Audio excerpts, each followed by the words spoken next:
Dallas Mavericks contender na next season dahil sa bagong balita. Hachimura maglalaro na sa huling taon sa Lakers at Jonathan Kuminga pinapaalam sa Warriors na ka-level sina Cade Cunningham at Scottie Barnes. Tama lang ba? Nagulat ang NBA World sa trade ng Dallas Mavericks noong Pebrero kung saan ipinadala si Luka Doncic sa LA Lakers kapalit ni Anthony Davis. Bagamat controversial at ikinapanghinayang ng mga fan ng Dallas, nagbigay ito ng bagong oportunidad kay AD na hindi niya naranasan sa mga huling taon niya sa Lakers. Walang natural na malaki o big man ang Los Angeles Lakers, kaya't madalas na napipilitang gampanan ni Davis ang center position kahit mas gusto niyang maglaro bilang power forward.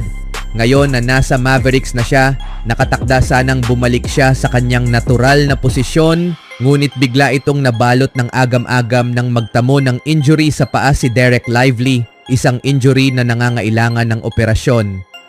Gayunpaman, nitong Sabado ay naglabas ang Dallas Mavericks ng positibong update tungkol sa kanyang pag-recover. Matapos ma-injure noong Hulyo, sumailalim si Lively sa ang 21 taong center ng Dallas sa operasyon para tanggalin ang bone spurs sa kanyang kanang paa at inaasahang magiging ganap na malusog bago magsimula ang training camp sa katapusan ng Setyembre. Habang sabik na naghihintay ng balita ang mga fans tungkol kay Lively para sa susunod na season, nagpost ang Mavericks sa social media nitong Sabado ng video na nagpapakita sa kanya na nagsasanay na sa Philadelphia. Lalong nagbibigay ng pag-asa ang balitang ito para kay Davis na matagal nang sinasabi na mas mahusay siyang maglaro bilang power forward kapag may traditional na center sa tabi niya. Bago pa siya matrade ng Lakers, sinabi ni Davis kay Shams Charania ng ESPN ang kahalagahan ng pagkakaroon ng isa pang malaki sa court. Kailangan natin ng isa pang big. Pakiramdam ko, palagi akong nasa pinakamahusay na anyo kapag ako ang apat at may isa pang big sa loob. Na-miss ni Lively ang halos 2.5 buwan nitong season matapos makaranas ng stress fracture at nakapaglaro lamang siya ng 36 na laro, 29 na bilang starter, kung saan nagtala siya ng average na 8 puntos, 7 rebounds, 2 assists at 2 blocks bawat laro. Kapag siya ay tuluyang gumaling, makakatulong siya kay Davis bilang katuwang sa front court, isang bagay na matagal nang kulang sa kanya sa mga nagdaang season. Malaki rin ang maitutulong nito sa Mavericks sa pagtuklas ng kanilang buong potensyal habang binubuo nila ang bagong core ng team. Sa paggaling ni Lively at sa pagiging malusog ni AD matapos ang sarili nitong operasyon para sa detached retina, papasok ang Dallas sa training camp na may tunay na ambisyong makamit ang kampeonato. Ang frontcourt rotation ng Mavericks ay pangungunahan ni Davis, Lively, Daniel Gafford at top draft pick na si Cooper Flagg. Matapos makarating sa NBA Finals nung nakaraang taon, hindi nakapasok sa playoffs ang Mavericks nung nakaraang season, nagtapos sila sa ika-10 pwesto sa NBA.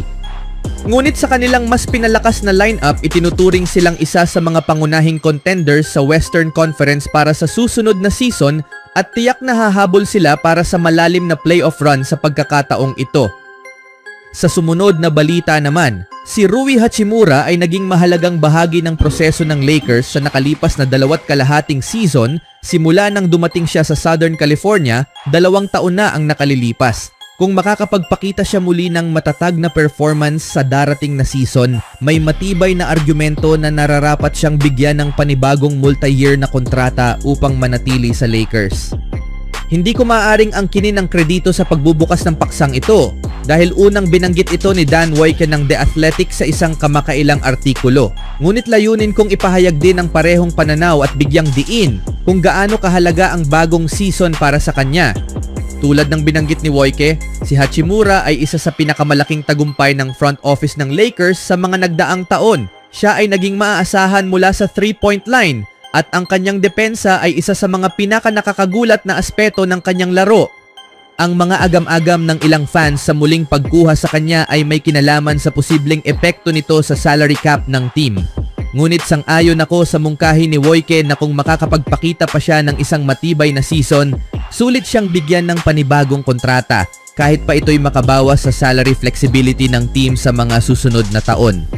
2 bagay ang dahilan kung bakit sinasabi ko ito. Una, kung bibigyan siya ng extension, inaasahan kong maglalatag ang Lakers ng kontrata na nasa paligid ng 4 na taon at $80 milyong. Tansya lang ito, ngunit malamang natataas ang kanyang average na kita kada taon kumpara sa kasalukuyan niyang sweldo at maaari rin siyang bigyan ng karagdagang taon. Sa mas malawak na pananaw, hindi ito ganoon kabigat sa payroll ng Lakers. Si Hachimura ay isang napatunayang rotation player na mahusay makipaglaro kay Luka Doncic na siyang nagdadala sa akin sa ikalawang punto. Sa kasalukuyang istruktura ng pinansyal na landscape ng NBA, kailangan mo talagang magbayad ng mas mataas sa ilang players kaysa sa inaasahan. Kaya't bakit hindi mo na lang ito gawin para sa mga player na napatunayan ng epektibo sa iyong sistema? Sa ngayon, mukhang hindi pa makakakuha siya ng extension bago magsimula ang bagong season. Patuloy nitong pinapatibay ang pananaw na ang darating na season ang magiging batayan ng kanyang kinabukasan. Kung makakapagpakita siya ng isa pang season na may mataas na shooting efficiency at maaasahang depensa, magiging mahirap isipin na hindi gagawa ng paraan ang Lakers para i-extend siya sa anumang paraan. Sa huling balita, malaki ang tiwala ni Jonathan Kuminga sa sarili. Ito mismo ang dahilan kung bakit nananatiling walang kasunduan ang kanyang restricted free agency sa Golden State Warriors at kung bakit nananatiling bukas para sa qualifying offer para sa kanya. Hindi kailanman kinulang siya ng kumpiyansa sa kanyang laro, minsan pa nga ay sa kanyang ikinasasama dahil nahirapan siyang tanggapin ang mas maliit na papel sa sistema ng Warriors kahit patuloy ang kanyang paniniwala na isa siyang future star. Ang tiwala ni JK sa sarili ay umabot pa sa puntong iniisip umano niya na pareho siya ng antas ng mga top 10 picks noong draft, kabilang na ang first overall pick na si Cade Cunningham at fourth pick na si Scottie Barnes.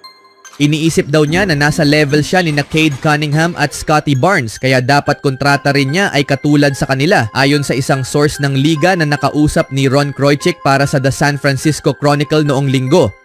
Ang pagkumpara sa sarili kay Cunningham ay tila malayo sa katotohanan, ngunit nagpapakita ito kung gaano kalaki ang paniniwala ni JK na ang Golden State ang humadlang sa kanyang pag-unlad sa nakaraang 4 na taon. Sa edad na 23 taon, nagtala si Cunningham ng 26 na puntos, 6 na rebounds at 9 na assists noong nakaraang season. Pinangunahan niya ang dating kulilat na Detroit Pistons patungo sa playoffs kung saan muntik na nilang matalo ang New York Knicks, isang conference finalist sa unang round. Naging all-star siya sa kauna-unahang pagkakataon na nominate sa All-NBA Third Team at nagtapos bilang ika-7 sa MVP voting. Patunay na isa na siya sa mga magiging star ng liga sa susunod na dekada.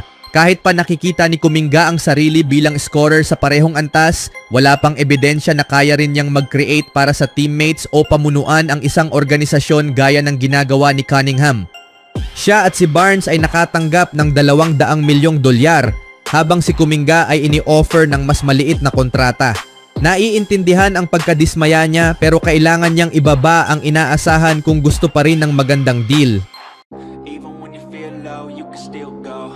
Even when you feel slow, you can still go. Even when there's no hope, you can still go. I never answer to no, man, I still go. Go, go.